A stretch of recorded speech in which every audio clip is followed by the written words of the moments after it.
Hey, everybody. It is Becky, John, and Will here today to talk about all things PPC related and maybe a few things that aren't. Just jumping in to have a little conversation about ad spend.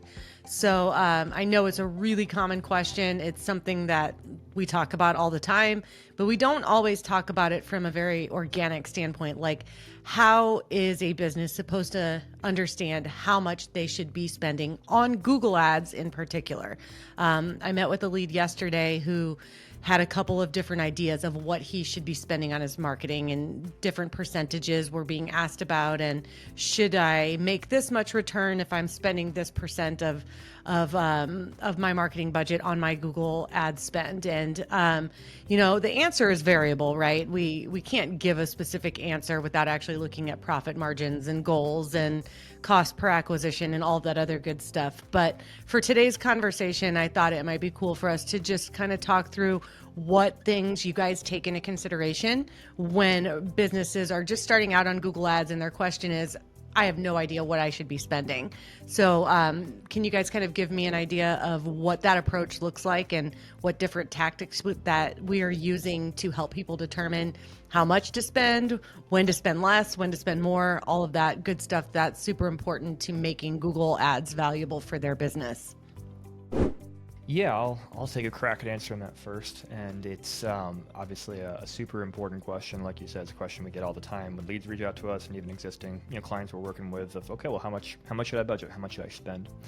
And we always try to take that conversation and start with the business's actual numbers. So we want to understand, okay, well, what is the value of new customers to you? What's the lifetime value? What are your margins? Essentially, what can you afford to spend profitably to get new business? And then we can start to work our way backwards from there. So if you say, hey, I'm selling a $20 widget and my cost of good is $10, and I've got overhead and whatnot, I can only afford to spend $5 to, in advertising spend to get this new customer, to get a sale for this widget. It's going to be really hard to do that, but we at least have a number to work with and say, okay, so then we would need to reach these different benchmarks to get a $5 cost per acquisition. If you're like, hey, we're business to business, we're going to make $20,000 off the lifetime of each client that we close. Okay, well then we know kind of what our ultimate max is, and then we work our way down from there. So it's a conversation back and forth where we want to understand as much as we can about the business's numbers and where that profitability line is for them. Now, there's caveats there too, because profit isn't always the short-term goal for every business. Some businesses are saying, hey, I want to capture market share. I know we're going to operate either at break even or maybe even negatively right now, and that's okay because right now our short-term goal is market share.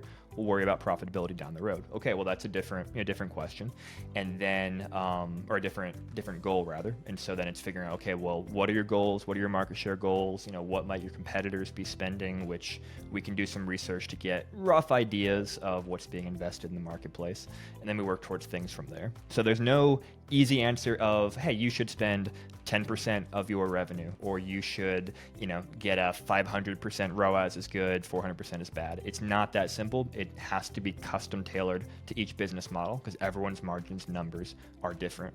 But once we have your goals, then we can use our expertise of estimating, okay, well, here's what traffic costs, here's, benchmark conversion rates, click-through rates, blah, blah, blah. And so we can then help you set a realistic starting budget.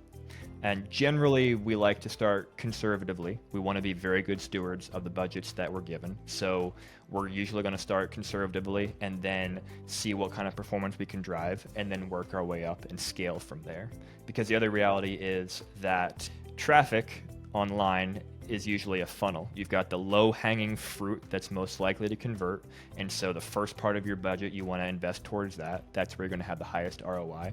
And then as you increase budget and expand and go further up this funnel, the incremental costs of those new customers go up as well because you're having to get more aggressive, bid more, go after a broader audience that converts less frequently, and therefore all those costs go up. And maybe, Will, you can kind of speak to how we think about, okay, well, we've got a certain budget we've been spending.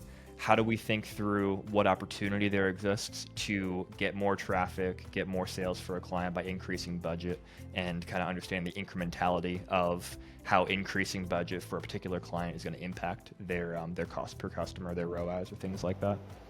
So the amount of budget that you can spend, you may just think like, okay, I'm starting with X amount of dollars and that's how much I want to spend, and I'm adjusting based on that. But in reality, the amount of budget that you've set for a specific campaign or for your account actually does impact the bid strategy and the numbers that you are trying to hit or don't want to hit, whatever the case may be.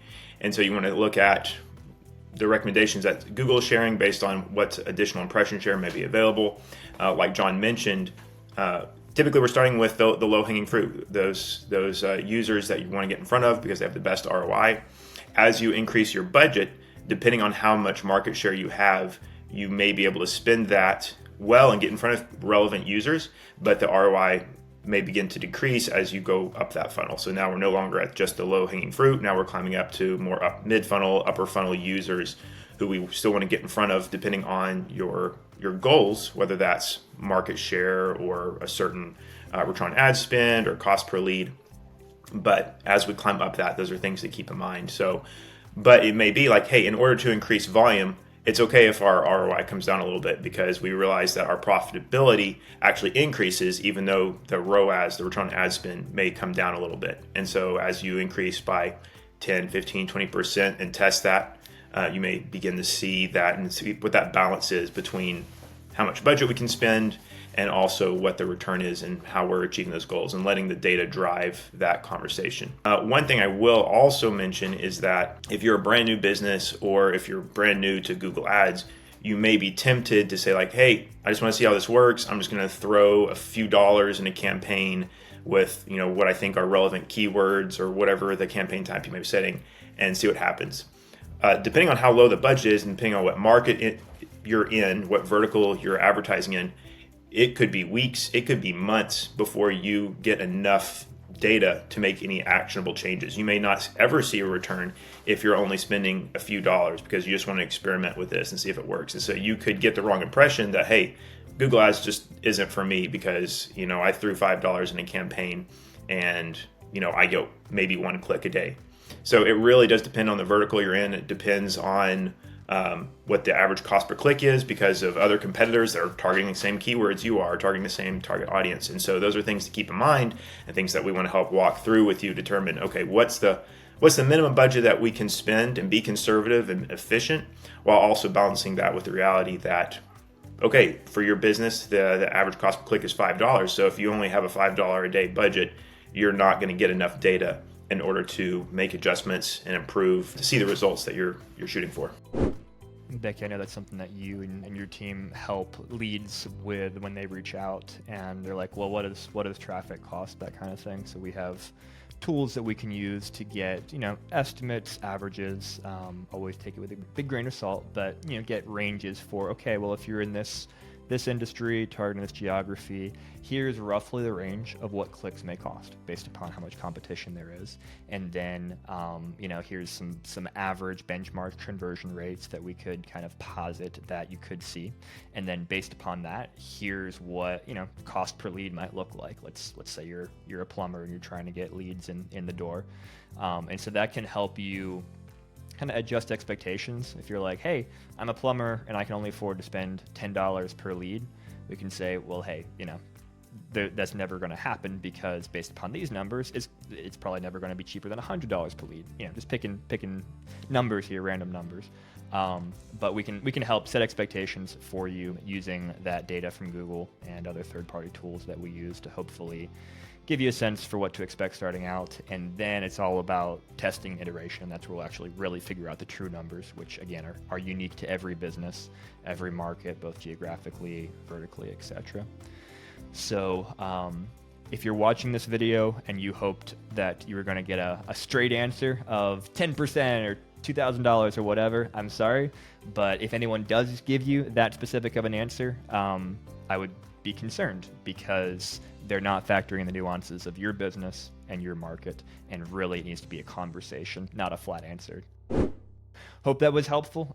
If you are wondering what to spend, how much more to spend, what scaling your current budget might do to performance, etc., give us a shout. We'd love to take a look at what's going on and give you some ideas and maybe even work together.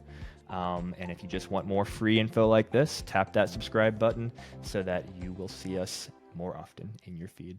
Until next time, John, Becky, Will, signing off from Step Group.